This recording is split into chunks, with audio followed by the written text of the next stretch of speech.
Bonjour ou rebonjour pour ceux qui viennent de regarder la précédente vidéo sur la vaccination.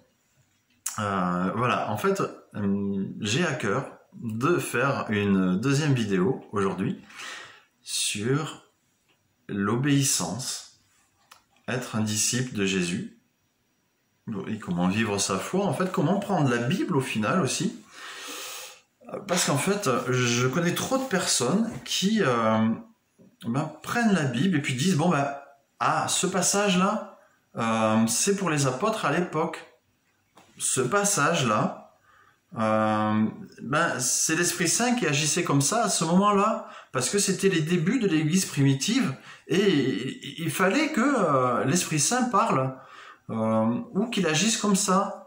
Mais maintenant nous avons tout ce qu'il faut, nous avons la Bible, nous n'avons pas besoin que l'Esprit Saint nous parle. Et quelque part, ces raisonnements, ils sont pas faux. Nous avons la Bible et on doit la lire. Quelqu'un qui dit vouloir suivre Jésus et qui ne veut pas lire la Bible, ou qui dit bon, je la lirai plus tard, en vérité, il se prive non seulement des conseils de Dieu, mais également il ne sait pas quelle est la volonté de Dieu. Alors il va dire, mais quelle est la volonté de Dieu? Quelle est la volonté de Dieu? Il va courir vers un prophète ou vers un pasteur ou voilà. Nous dans les familles spirituelles, on n'a pas de pasteur parce qu'on considère que c'est plutôt berger et que c'est quelqu'un qui prend soin. C'est pas quelqu'un qui dirige, c'est quelqu'un qui prend soin. Voilà. Je vous renvoie pour ça vers la vidéo pourquoi nous n'avons pas de pasteur. Le ministère de berger, je crois que c'est comme ça qu'elle s'appelle. Et donc, du coup, la personne va courir partout. Quelle est la volonté de Dieu? Quelle est la volonté de Dieu? Ouvre ta Bible. Ben oui, tout est là. Ouvre la Bible. Quels sont les mystères de Dieu? Mais Paul l'a dit, le mystère de Dieu, je te le dis pas. Lis ta Bible. Et c'est écrit. Alors, aujourd'hui, ce que je veux dire, c'est que, par exemple, quelqu'un qui dit, bon, on prend un exemple, Matthieu 28. Moi, les disciples, j'en fais, voilà, si Dieu veut que je fasse des disciples, je fais des disciples. Si Dieu veut que je forme un disciple, il me montrera comment il faut faire. Oui, mais tu te défausses de tes responsabilités. En fait, tu ne veux pas faire ce que Dieu te demande, tu n'obéis pas. Peut-être qu'on ne te l'a pas appris, on ne t'a pas expliqué. Peut-être que tu n'as pas lu ta Bible, on ne t'a pas expliqué aussi qu'il fallait la lire.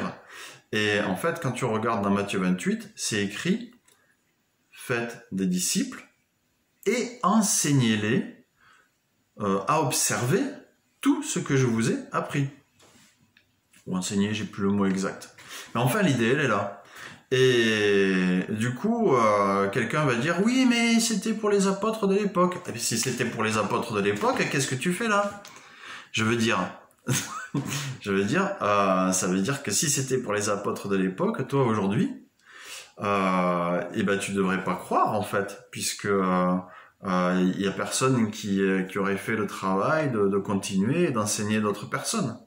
Tout le monde aurait considéré à l'époque, bon, c'était pour Pierre, Jean-Paul, voilà. Et encore, Paul, on aurait pu émettre un doute parce qu'il n'était pas sur le terrain quand Jésus a dit ça.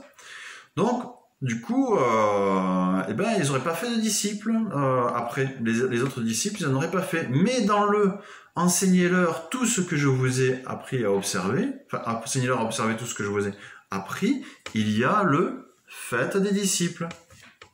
Donc ça se transmet de génération en génération. Alors après, il y a des gens qui ont écrit des méthodes pour faire des disciples. Et ça, c'est super, parce que en fait, ils sont allés dans la Bible et ils ont récupéré, selon ce que l'Esprit Saint leur donnait, tous les conseils de Jésus, tous les versets que l'Esprit Saint a inspirés aux auteurs de la Bible pour notre formation. Et ils ont sorti ça. Et puis, ils en ont fait des formations de disciples. C'est vraiment génial. Ça fait gagner beaucoup de temps.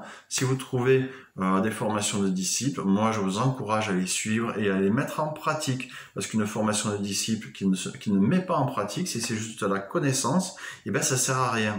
Voilà. Donc, ça c'est une chose. Et autre chose aussi, c'est que quand il leur dit je serai avec vous jusqu'à la fin des temps, si on dit, bon ben, si on commence à dire, tiens, par exemple, ça, c'était pour les disciples de l'époque, ben, je suis désolé, mais dans ce cas-là, si telle chose c'est pour les disciples de l'époque, tout était pour l'époque. Donc, quand on dit, eh ben, quand Jésus dit, je serai avec vous jusqu'à la fin des temps, eh ben, c'était pour l'époque. C'était pas pour aujourd'hui. C'était à eux, c'était pas à nous. Quand il leur dit, je m'en vais et il est avantageux pour vous que je m'en aille vers mon Père, que je monte vers mon Père, parce que si je ne m'en vais pas, je ne pourrai pas vous envoyer l'Esprit Saint.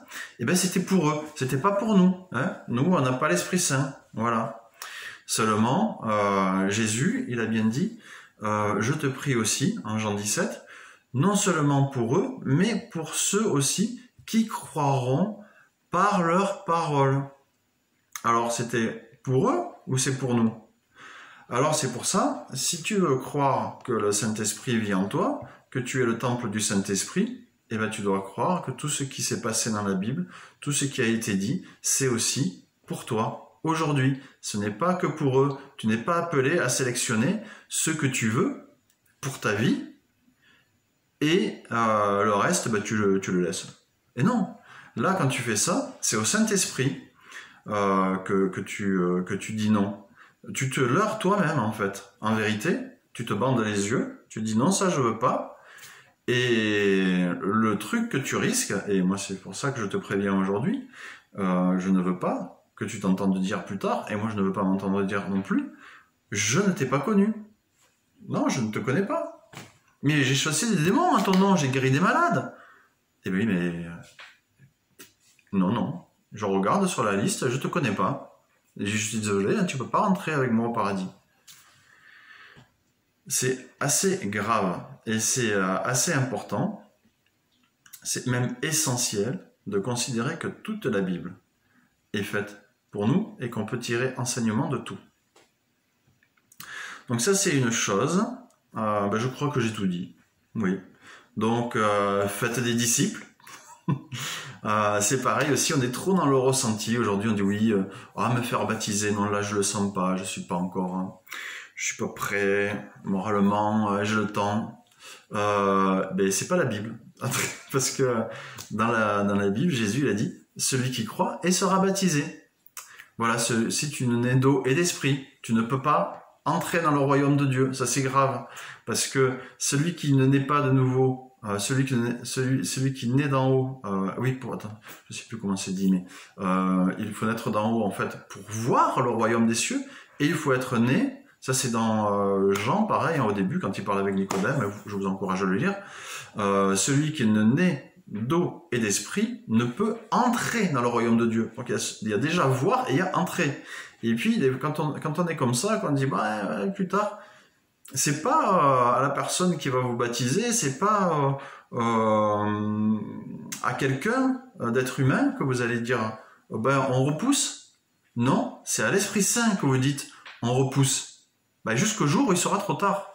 En vrai, Jésus peut revenir dans 5 minutes.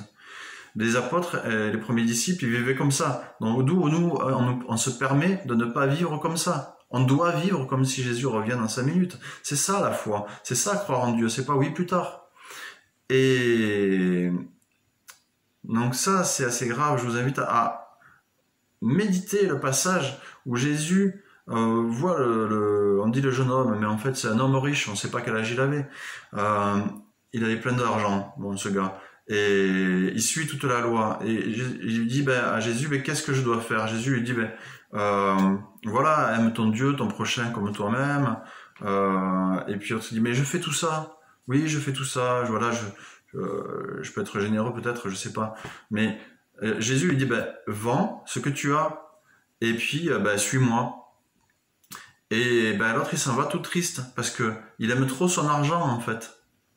Alors il dit peut-être plus tard, oui je vais réfléchir, je vais méditer, mais c'est trop tard après. Et le problème c'est que Jésus l'aima, parce que Jésus aime tout le monde. C'est écrit Jésus l'aima, mais il dit derrière, même s'il aime tout le monde, c'est pas tout le monde qui va entrer dans le royaume de Dieu. C'est ça qu'il faut comprendre, parce que juste après, quand cet homme s'en va tout triste, Jésus il dit, il est, ah non, c'est avant, il lui dit, tu es proche du royaume de Dieu. Il lui dit, vends ce que tu as et suis-moi.